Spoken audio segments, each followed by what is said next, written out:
نحمده ونستعينه ونستغفره ونؤمن به ونتوكل عليه ونعوذ بالله من شرور أنفسنا ومن سيئات أعمالنا من يهده الله فلا مضل له ومن يضلله فلا هادي له ونشهد أن لا إله إلا الله وحده لا شريك له ونشهد أن سيدنا وحبيبنا ومولانا محمدا عبده ورسوله فقد قال الله تعالى في كلامه المجيد وفرقانه الحميد أعوذ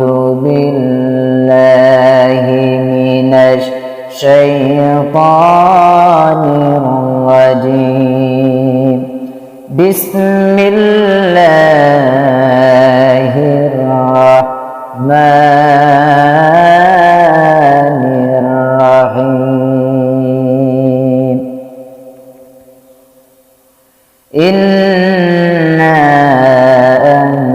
أنزلناه في ليلة القدر وما أدراك ما ليلة القدر صدق الله العظيم وصدق رسوله النبي الكريم ونحن على ذلك من الشاهدين আমরা আল্লাহ রাব্বুল আলামিনের দরবারে শুকরিয়া আদায় করি যে মহান আল্লাহ রাব্বুল আলামিন আমাদেরকে মাক্স জালাস বাস্তান হওয়ার তৌফিক দিলেন।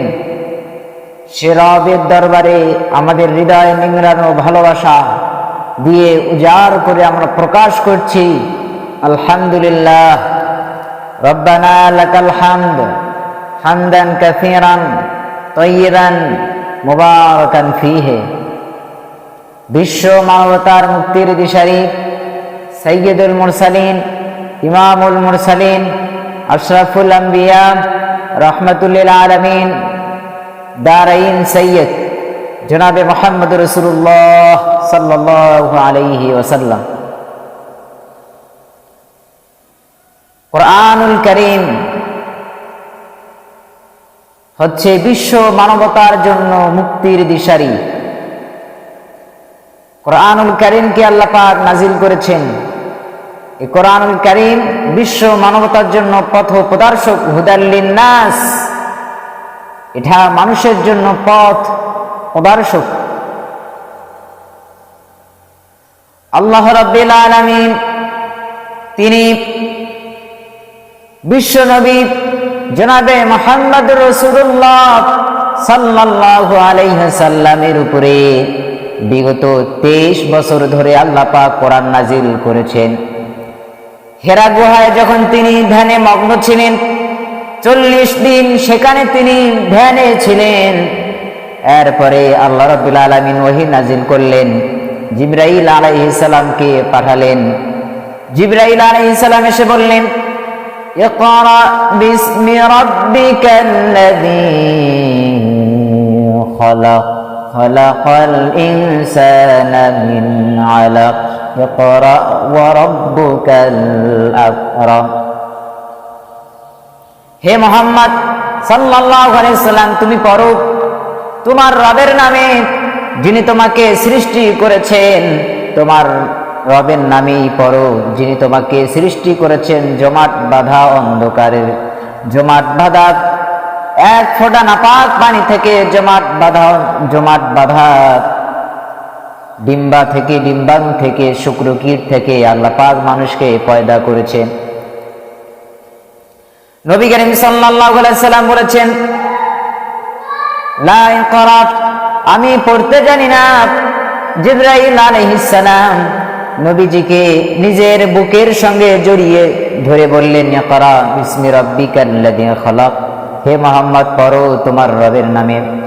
দ্বিতীয়বার ধরলেন, আবার ধরলেন, তৃতীয়বারের বার বিশ্বনবী বললেন, ইকরা বিসমি রাব্বিকাল্লাযী খালাক, পড়ো তোমার প্রভুর নামে যিনি তোমাকে সৃষ্টি করেছেন। বিশ্বনবী হেরা গুহা থেকে নেমে আসলেন। উতার কারেগার এহরা সে সুয়ে কওম আয়া, উতার কারেগার এহরা সে সুয়ে কওম আয়া, और कै निस्खे की दिया सतलाया। হেরা গুহা থেকে নবীজি নেমে আসলেন, হাতে নিয়ে আসলেন পরশ পাথর। সেই পরশ পাথরের ছোঁয়া লেগে মানুষগুলি সোনায় পরিণত হয়ে গেল। নবীজি বাড়িতে আসার পর হযরত খাদিজা রাদিয়াল্লাহু তাআলা আনহাকে বললেন, জাম্মিলুনি জাম্মিলুনি, আমাকে কম্বল দ্বারা আবৃত করো। আমাকে কম্বল দ্বারা আবৃত করল। ইন্নাকা লাতাসিল, তিনি বললেন, আমি আমার প্রাণ সংহারের আশঙ্কা করতেছি। আমি এমন এক দানবকে দেখেছি এটি পূর্বে, আমি তাকে দেখি নাই। হযরত খাদিজাতুল কুবরা রাদিয়াল্লাহু তাআলা আনহা বললেন, হে মুহাম্মদ সাল্লাল্লাহু আলাইহি সাল্লাম, আপনি চিন্তা করবেন না। ইন্নাকা লাতাসিলুর রহিম, আপনি তো অসহায়দেরকে সাহায্য করেন। ওয়া তাকসিবুল মাদুম, আপনি আত্মীয়তার বন্ধন রক্ষা করেন। সুতরাং আপনার ভয় পাওয়ার কোনো কারণ নাই। এই যে নবী সাল্লাল্লাহু আলাইহি সাল্লাম আল্লাহ পাক কোরআনকে নাজিল করেছেন, এই কোরআনের সূচনা হেরা গুহা থেকে আল্লাহ রাব্বুল আলামিন করলেন। আল্লাহ পাক এই কোরআনকে তিনি মানবতার জন্য হেদায়েত বানিয়ে দিলেন। আল্লাহ পাক সূরা বাকারার মধ্যে প্রথম আয়াতেই বলে দিলেন, আলিফ লাম মিম যালিকাল কিতাবু লা রাইবা ফীহি হুদাল লিল মুত্তাকিন। যালিকাল কিতাবু লা রাইবা ফীহি, এই কিতাবের মধ্যে কোনো ভুল নাই, কোনো গলত নাই, কোনো প্রবলেম নাই, কোনো দোষ নাই, কোনো ত্রুটি নাই, কোনো প্রবলেম নাই, কিচ্ছু নাই। এর মধ্যে কোনো সংশয়ের ভুল ভ্রান্তির বালাই নাই। এই কিতাব মুত্তাকিদের জন্য পথ প্রদর্শক, হুদাল লিন্নাস, এটা মুত্তাকিদের জন্য পথ প্রদর্শক।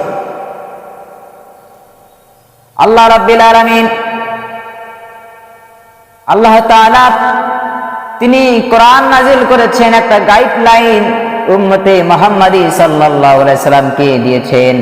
আল্লাহ রাব্বুল আলামিন তিনি তাওরাত অবতীর্ণ করেছেন, ইনজিল অবতীর্ণ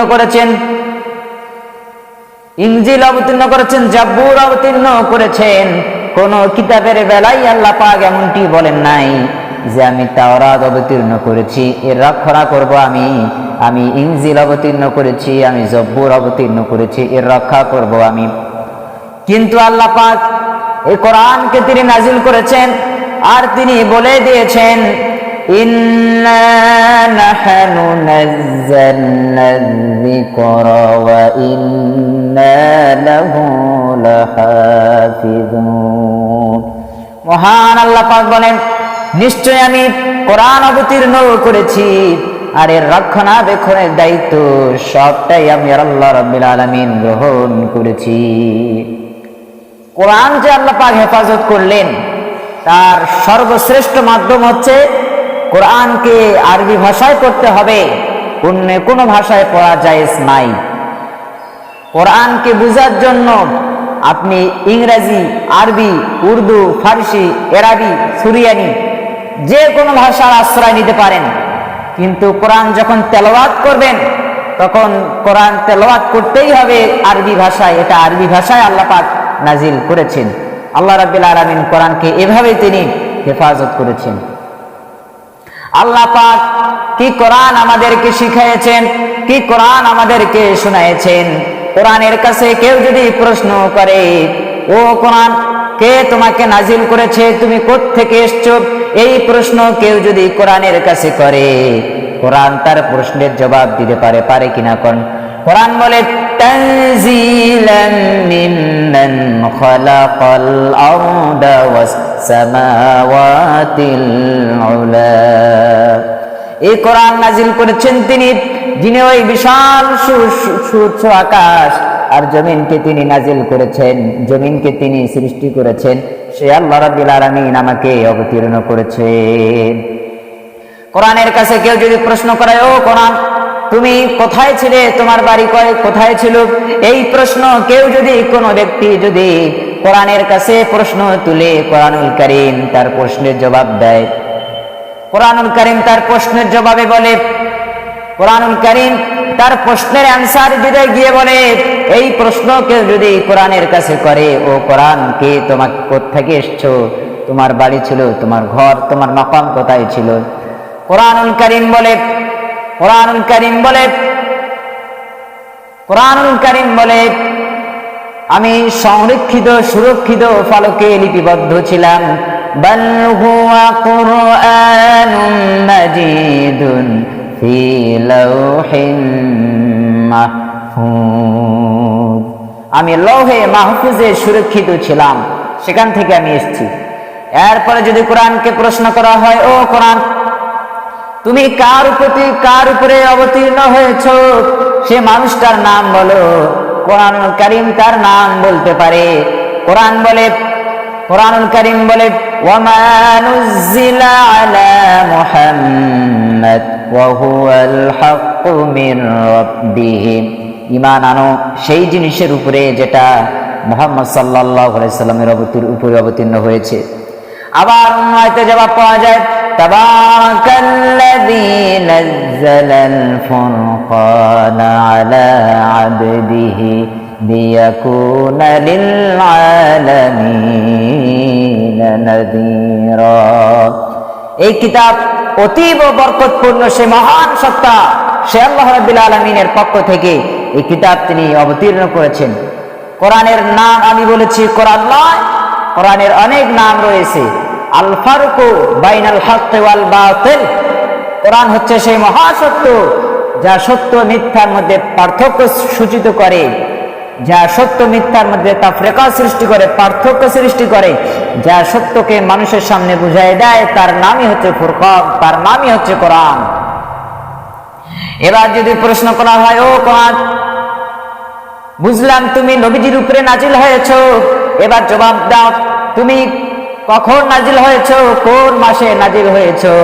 কোরআন বলেন শাহরু রমাদানাল্লাযী উনজিলা ফীহিল কুরআন হুদাল লিন-নাসি ওয়া বায়্যানাতিন মিনাল হুদা ওয়াল ফুরকান। রমজানের পবিত্র মাসেই এই কোরআনকে, এই রমজানের পবিত্র মাসে আমি অবতীর্ণ হয়েছি। এবার যদি প্রশ্ন করা হয়, ও কোরআন রমজানে তো আসছো, সেটা দিন ছিল না রাত ছিল, কোন সময় এসেছো? এই প্রশ্ন কেউ যদি কোরআনের কাছে তুলে, কোরআনুল কারীম তার প্রশ্নের জবাব দেয়, ইন্না আনজালনাহু ফী লাইলাতিল কদর। কদরের পবিত্র রাতে আমি নাজিল হয়েছি, এই দুনিয়ায় আমার আগমন ঘটেছে। এবার যদি প্রশ্ন করা হয়, ও কোরআন কেন তুমি এই দুনিয়ায় অবতীর্ণ হয়েছো, তোমার মিশন কি, তোমার টার্গেট কি, তোমার লক্ষ্য কি, তোমার মাশিয়াত কি, তোমার ইচ্ছা কি, তোমার আকাঙ্ক্ষা কি? এই প্রশ্ন কেউ যদি কোরআনের কাছে তুলে, কোরআনুল কারীম বলে, কোরআনুল কারীম বলে, কোরআনুল কারীম বলে আমি এই পৃথিবীতে আমার আগমনের উদ্দেশ্য হলো আমি গোটা মানব জাতিকে পুঞ্জীবিত জমাট বাঁধা অন্ধকারের ভিতর থেকে টেনে বের করে আলোর সন্ধান দিতে, আলোর দিকে নিয়ে আসার জন্যই আমি কোরআন নাজিল হয়েছি। আলোর দিকে নিয়ে আসার জন্য আমি কোরআন নাজিল হয়েছি। অন্ধকার কি? অন্ধকার হচ্ছে সমাজবাদ, অন্ধকার হচ্ছে পুঁজিবাদ, অন্ধকার হচ্ছে সোশ্যালিজম, ক্যাপিটালিজম, ন্যাশনালিজম, ধর্ম নিরপেক্ষ মতবাদ, মানুষের তৈরি করা যত মতবাদ সব হচ্ছে অন্ধকার। কোরআন কারীম তাদেরকে কিসের দিকে নিয়ে আসবে? আলোর দিকে নিয়ে আসবে। এবার যদি প্রশ্ন করা হয়, ও কোরআন, বুঝলাম তুমি আলোর দিকে নিয়ে আসবে, আলোর দিকে আসলে পরে ফায়দাটা কি হবে? মূল ফায়দাটা বুঝায় দাও, প্রফিটটা বুঝায় দাও, আসল লাভটা বুঝায় দাও। তোমার যদি মানি কি লাভ হবে? কোরআন কারীম বলে, ফামান তাবিআ হুদায়া ফালা খাউফুন আলাইহিম ওয়ালা হুম ইয়াহজানুন। এই কোরআনের আইন যদি মানো, ব্যক্তিতে মানো, পরিবারে মানো, সমাজে মানো, রাষ্ট্রে মানো, আন্তর্জাতিক দুনিয়ায় যদি এই কোরআনের আইন মানো, তাহলে ফালা খাউফুন আলাইহিম, তোমাদের কোনো ভয় থাকবে না। কিসের ভয় থাকবে না? যে সমাজে কোরআনের আইন চালু হয়ে যাবে, সেই সমাজে হত্যার ভয়, লাঞ্ছনার ভয়, গঞ্জনার ভয়, জেনার ভয়, ব্যভিচারের ভয়, জুলুমের ভয়, কোনো ভয় থাকবে না। ওয়ালা হুম ইয়াহজানুন, কোনো চিন্তাও থাকবে না। কিসের চিন্তা থাকবে না? যে সমাজে কোরআনের আইন চালু হয়ে যাবে, বিধান চালু হয়ে যাবে, সেই সমাজে খাওয়ার ভয়, বস্ত্রের ভয়, টাকার খাওয়ার চিন্তা, বস্ত্রের চিন্তা, পোশাকের চিন্তা, কোনো চিন্তা থাকবে না। কোরআন কায়েম হলে ইসলামী সমাজ তার গ্যারান্টি ওয়ারেন্টি দিবে। সুবহানাল্লাহ। এবার যদি প্রশ্ন করা হয়, ও কোরআন, বুঝলাম তোমারে মানলে পরে সব ফায়দা হবে, এবার জবাব দাও, তোমার ভিতরে কি রাজনীতি আছে নাকি? আমি তো মানুষ, আমার রাজনীতি করা লাগে। ম্যান ইজ সোশ্যাল অ্যানিমেল, আমরা তো জঙ্গলের পশুদের মতো নই। আমাদের অনেক কাজ আছে, আমাদের সংসার আছে, আমাদের পৌরনীতি আছে, আমাদের পৌর নির্বাচন আছে, আমাদের জাতীয় নির্বাচন আছে, আমাদের কল কারখানা আছে, অনেক নিয়ম মালা, নিয়ম নীতি আছে। তোমার ভিতরে কি ওগুলা আছে নাকি? কোরআনুল কারীম তার জবাবে বলে, وَنَزَّلْنَا عَلَيْكَ الْكِتَابَ تِبْيَانًا لِكُلِّ شَيْءٍ وَهُدًى وَرَحْمَةً وَبُشْرَى لِلْمُسْلِمِينَ। কোরআন জবাবে বলে, শুনে রাখো, শুধু অর্থনীতি, সমাজনীতি নয়, শুধু পৌরনীতি নয়, তোমার জীবনে যা দরকার, ইহকালে যা দরকার, পরকালে যা দরকার, সবকিছু আল্লাহ রাব্বুল আলামিন আমি কোরআনের সিনার ভিতরে সব বয়ান বর্ণনা করে দিয়েছে। সব কথা এই কোরআনের মধ্যে আছে। এমন কোন জিনিস নাই যা তোমার দরকার অথচ কোরআনে নাই। সব কথা আল্লাহ রাব্বুল আলামিন কোরআন থেকে কোরআনে দিয়ে দিয়েছেন। এমন কোন জিনিস নাই যে কোরআনে নাই।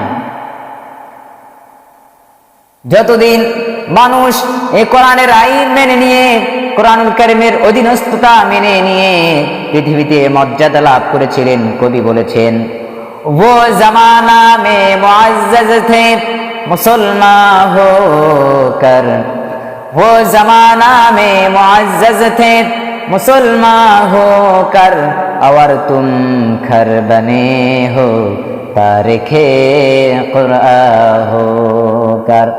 সে যুগের মুসলমানেরা কোরআনুল কারীমের আইন মেনে নিয়ে, কোরআনুল কারীমের বিধান মেনে নিয়ে, অধীনস্থতা মেনে নিয়ে পৃথিবীতে মর্যাদা লাভ করেছিলেন, সম্মান লাভ করেছিলেন, ইজ্জত লাভ করেছিলেন। এখন কোরআন হারা জাতি পৃথিবীতে লাঞ্ছনা আর অপমানের মধ্যে ডুবে মরতেছে। কোরআন মানুষ যখন মেনেছিল, এর পারিবারিক জীবনে, সামাজিক জীবনে, রাষ্ট্রীয় জীবনে, সকল ক্ষেত্রে যখন কোরআনুল কারীমের আইন মেনে নিয়েছে, তখন পৃথিবীতে মানুষ মর্যাদা লাভ করেছিল। আর যখন এই কোরআনের আইনকে ছেড়ে দিয়েছে, পৃথিবীতে বেইজ্জত, তাজিম, অসম্মানের মধ্যে নিমজ্জিত আছে। সুতরাং আমরা কোরআনুল কারীমের আইন মেনে নেব। কোরআনকে দুনিয়ায় প্রতিষ্ঠিত করার জন্য, ইসলামকে কায়েম করার জন্য আমাদেরকে সর্বাত্মক প্রচেষ্টা চালাতে হবে। सबक पनफिल सदाकत का, अदात का, शजाअत का, या जाएगा काम तुझसे दुनिया की इमामत का। আবার কোরআন থেকে শিক্ষা গ্রহণ করো, হাদিস থেকে শিক্ষা গ্রহণ করো, হাদিস থেকে বিরোধ গ্রহণ করো, তাহলে সারা দুনিয়াটা তোমার পায়ের কাছে চলে আসবে। সারা দুনিয়াকে তোমাকে খুঁজতে হবে না, সারা দুনিয়াটা তোমার কাছে চলে আসবে। নেতৃত্ব তোমাকে খুঁজতে হবে না, নেতৃত্ব তোমাকে খুঁজবে যদি কোরআনুল কারীমের আইন মেনে নাও। আল্লাহ রাব্বুল আলামিন আমাদেরকে যেন কোরআনের আইন মানার এবং রমজান মাস কোরআন নাজিলের মাস, বেশি করে কোরআন তেলাওয়াত করার তৌফিক যেন আল্লাহ পাক আমাদেরকে দান করেন। হাযা মা ইনদি ওয়াল ইলমু ইনদাল্লাহ আলাইহি তাওয়াক্কালতু ওয়া ইলাইহি উনীব।